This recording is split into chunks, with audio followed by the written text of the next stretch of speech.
be there soon. Come in. Hey there, how are you doing today? So adorable one. Come in, come in. I seem like I'm in a good mood today. Well, something did happen. I got asked out. Yeah, like on a date. Well, he seems pretty lovely, but I guess we'll see when we go on that date.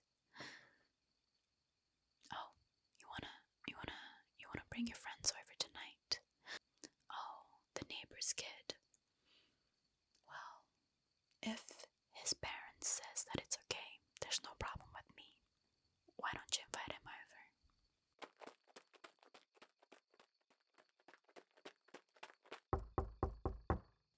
Hey there, Eric. Nice to meet you. I'm Kirana. Your next door neighbor, I guess. Don't worry, I don't bite. I only make mac and cheese and read you stories. Here you go. I made you both some mac and cheese, okay? Sorry, just daydreaming. Anyways, how was that, boys? Are we full? Are we still hungry? You guys are full? Yeah? Well, why don't you show him what we do after we eat our dinner? That's right. Head upstairs and get changed into our PJs. It's story time. Now, Eric, I'm not really sure how good you are with scary stories, but in this household, we do two things only, and that is eat mac and cheese and read horror stories. But don't worry, this horror story isn't too scary, I think. It's called Bedtime. So, this is the part 1 of the story. The beginning. Bedtime is supposed to be a happy event for a tired child. For me, it was terrifying. While some children might complain about being put to bed before they had finished watching a film or playing their favorite video game, when I was a child, nighttime was something truly to fear. Somewhere in the back of my mind it still is. As someone who is trained in the sciences, I cannot prove that what was happened to me was objectively real, but I can swear that what I experienced was genuine horror. How are we doing, Eric? You're still okay? Good. A fear which, in my life, I'm glad to say has never been equaled. I will relate to you all now as best I can. Make of it what you will, but I'll be glad to just get it off my chest. I can't remember exactly when it started, but my apprehension towards falling asleep seemed to be corresponded with my being moved into a room of my own. I was 8 years old at the time, and until then I had shared a room quite happily. I was 8 years old at the time, and until then I had shared a room quite happily with my older brother, as is perfectly understandable for a boy 5 years my senior. My brother eventually wished for a room of his own, and as a result, I was given the room at the back of the house. It was a small, narrow, yet oddly elongated room, large enough for a bed and a couple of chests of drawers, but not much else. I couldn't really complain because even at that age,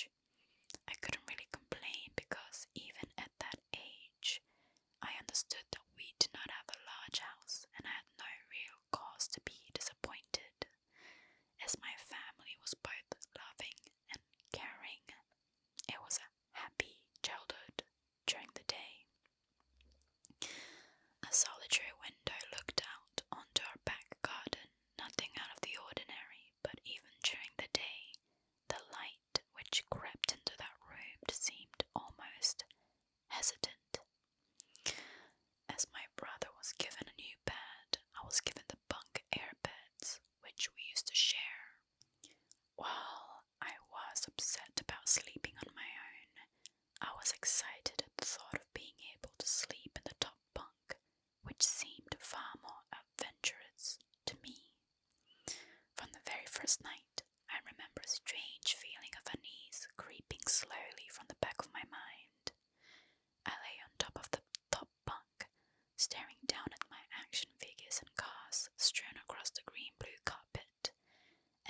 imaginary battles and adventures took place between the toys on the floor. I couldn't help but feel that my eyes were being slowly drawn towards the bottom bunk, as if something was moving in the corner of my eye, something which did not wish to be seen. The bunk was empty, impeccably made with a dark blue blanket tucked in neatly, partially covering two rather bland white pillows. I didn't think any of it at the time I was a child, and the noise slipping under my door from my parents' television bathed me in a warm sense of safety and well-being. So, I fell asleep. When you awaken from a deep sleep to something moving or stirring, it can take a few moments for you to truly understand what is happening. The fog of sleep hangs over your eyes and ears, even when lucid. Something was moving, there was no doubt about that. At first, I wasn't sure what it was. Everything was dark, almost pitch black, but there was enough light creeping in from outside the outline that narrowly suffocating room. Two thoughts appeared in my mind almost simultaneously. The first was that my parents were in bed because the rest of the house lay both in darkness and silence. The second thought turned to the noise, a noise which had obviously woken me.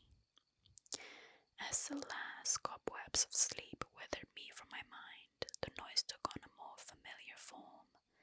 Sometimes the simplest of sounds can be the most unnerving.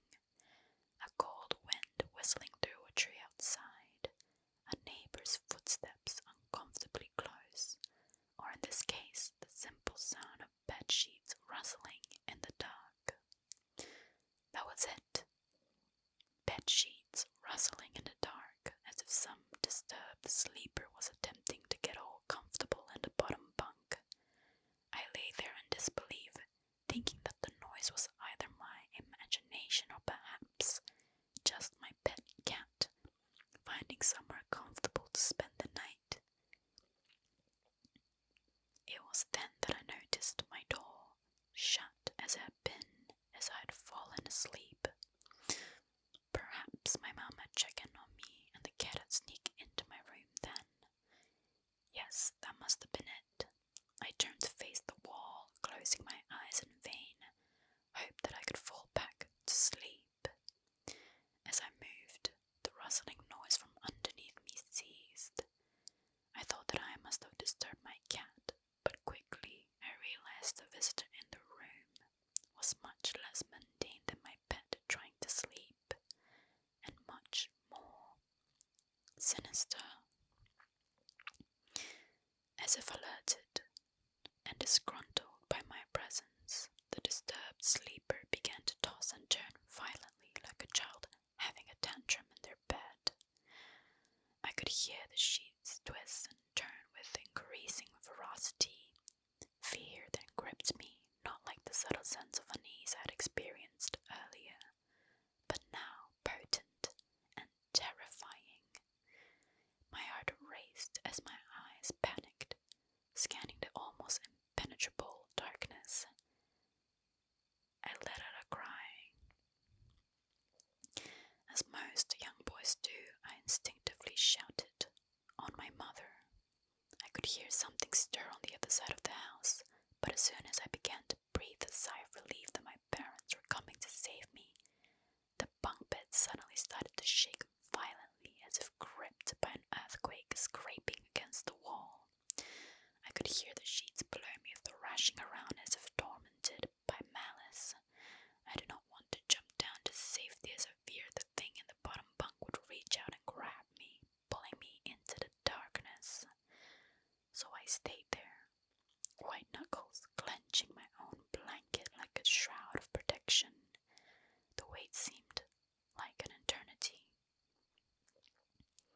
The door finally and thankfully burst open, and I lay bathed in light while the bottom bunk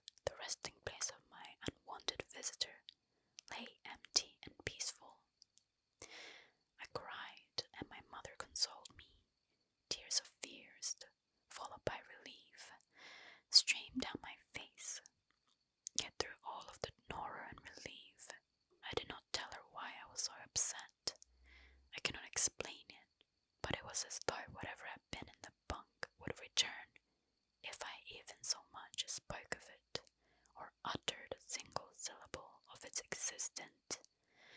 Whether that was the truth, I do not know, but as a child, I felt as if that unseen menace remained close, listening.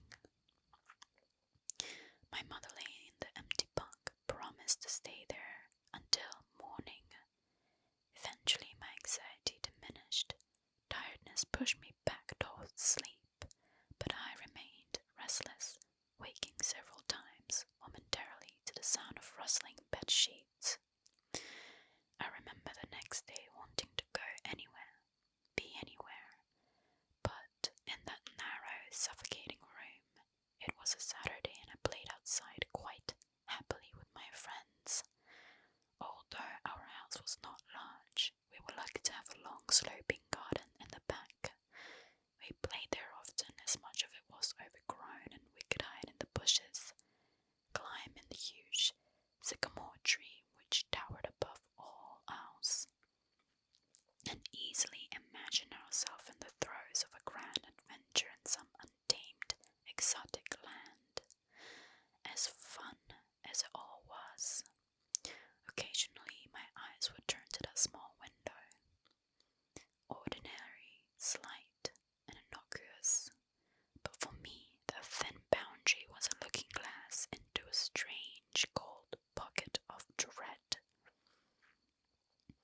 Outside, the lush green surroundings of our garden, filled with the smiling faces of my friends, could not extinguish the creeping feeling clawing its way up my spine, each hair standing on end.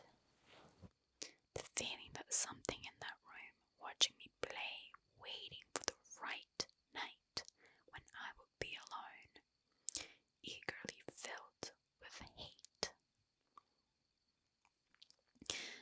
It may sound strange to you, but by the time my parents ushered me back into that room for the night, I said nothing. I didn't protest. I didn't even make an excuse as to why I couldn't sleep there. I simply and sullenly walked into the room, climbed a few steps into the top bunk, and then waited. As an adult, I would be telling everyone about my experience, but even at that age, I felt almost silly to be talking about something which I really had no evidence for. I would be lying, however, if I said this was my primary reason. I still felt that this thing would be enraged if I so much as spoke of it. It's funny how certain words can remain hidden from your mind, no matter how blatant or obvious they are. One word came to me that second night, lying there in the darkness alone, frightened, aware of a rotten change in the atmosphere, a thickening of the air as if something had displaced it, as I heard the first casual twist of the bed sheets below, the first anxious increase of my heartbeat, at the realization that something was once again in the bottom bunk.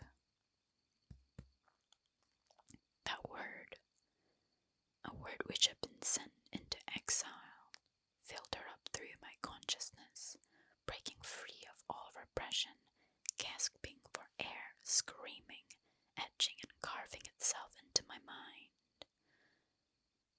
Ghost. As this thought came to me, I noticed that my unwelcome visitor had ceased moving. The bed sheets lay calm and dormant, but they had been replaced by something far more hideous. A slow, rhythmic, rasping breath heaved and escaped from the thing below.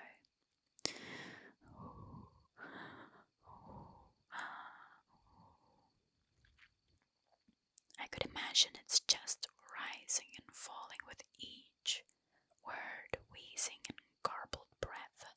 I shuddered and hoped beyond all hope that it would leave without occurrence. The house lay, as it had the previous night, in a thick blanket of dark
pulse coursed through my veins. I would not have believed that this fear could have been heightened, but I was so wrong. I imagined what this thing would look like, sitting there listening from below my mattress, hoping to catch the slightest hint that I was awake. Imagination then turned to an unnerving reality.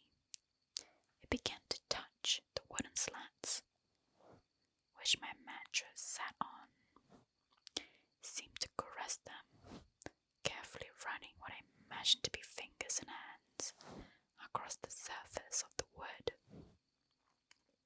Then with great force, it prodded angrily between two slats into the mattress. Even through the padding, it felt as though someone had viciously stuck their fingers into my side. I let out an almighty cry, and the wheezing, shaking, and moving thing in the bunk below replied in kind by violently vibrating the bunk as it had done the night before. Small flakes of paint powdered onto my blanket from the wall as if the frame of the bed scraped along it backwards and forwards. Once again I was bathed in light, and there stood my mother, loving, caring as she always was, with a comforting hug and calming words, which eventually subdued my hysteria. Of course she asked what was wrong, but I could not say. I dared not to say. I simply said one word over and over and over again. Nightmare. This pattern of events continued for weeks, if not months. Night after night, I would awaken to the sound of rustling sheets. Each time I would scream so as to not provide the abomination. Each time I would scream so as to not provide the abomination with time to prod and feel for me. With each cry, the bed would shake violently, stopping with the arrival of my mother, who would spend the rest of the night in the bottom bunk, seemingly unaware of the sinister force torturing her son nightly. Along the way, I managed to feign illness a few times and come up with other less than truthful reasons for sleeping in my parents' bed, but more often than not, I would be alone for the first few hours of each night in that place. The room where the light from outside did not sit right, alone with that thing. With time, you can become desensitized to almost anything, no matter how horrific. I had come to realize that, for whatever reason, this thing could not harm me when my mother was present. I'm sure the same would have been said for my father, but as loving as he was, waking him from sleep was almost impossible.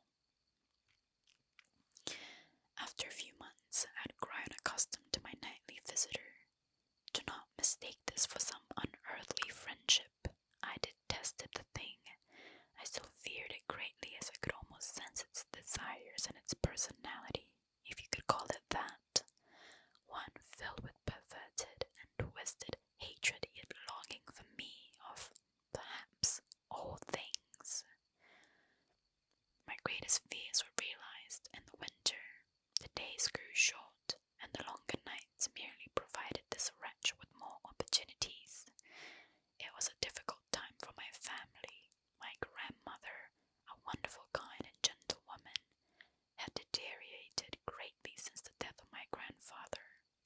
My mother was trying her best to keep her in the community as long as possible. However, dementia is a cruel and degenerative.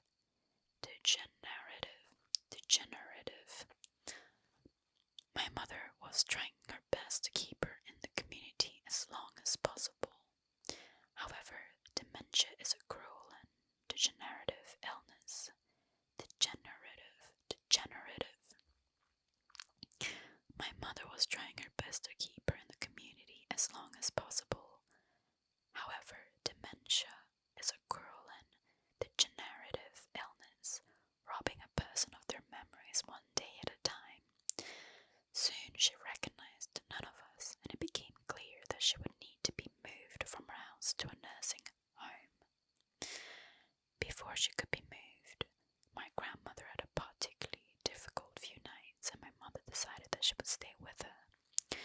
As much as I loved my grandmother and felt nothing but anguish at her illness, to this day I feel guilty that my first thoughts were not of her, but of what my nightly visitor may do should it become aware of my mother's absence. Her presence being the one thing which I was sure was protecting me from the full horror of this reach. I rushed home from school that day and immediately wrenched the bed sheets and mattress from the lower bunk, removing all of the slats and placing an old desk, a chest of drawers and some chairs, which we kept in a cupboard where the bottom bunk used to be. I told my father I was making an office, which he found adorable, but I would be damned if I'd give that thing a place to sleep for one more night. As darkness approached, I lay there knowing my mother was not in the house. I did not know what to do. My only impulse was to sneak into her jewelry box and take a small family crucifix, which I had seen there before. While my family was not very religious at that age, I still believed in God and hoped that somehow this would protect me. Although fearful and anxious, while gripping the crucifix under my pillow tightly in one hand, sleep eventually came, and as I drifted off to dream, I hoped that I would awaken in the morning without incidents. Unfortunately, that night was the most terrifying of all. To be continued. Now, sorry to cut off at such a cliffhanger, but it's getting a little bit late for you, Eric, isn't it? You should probably head home before it gets too dark. Anyways, it was nice having you boys. Come back anytime you want, okay?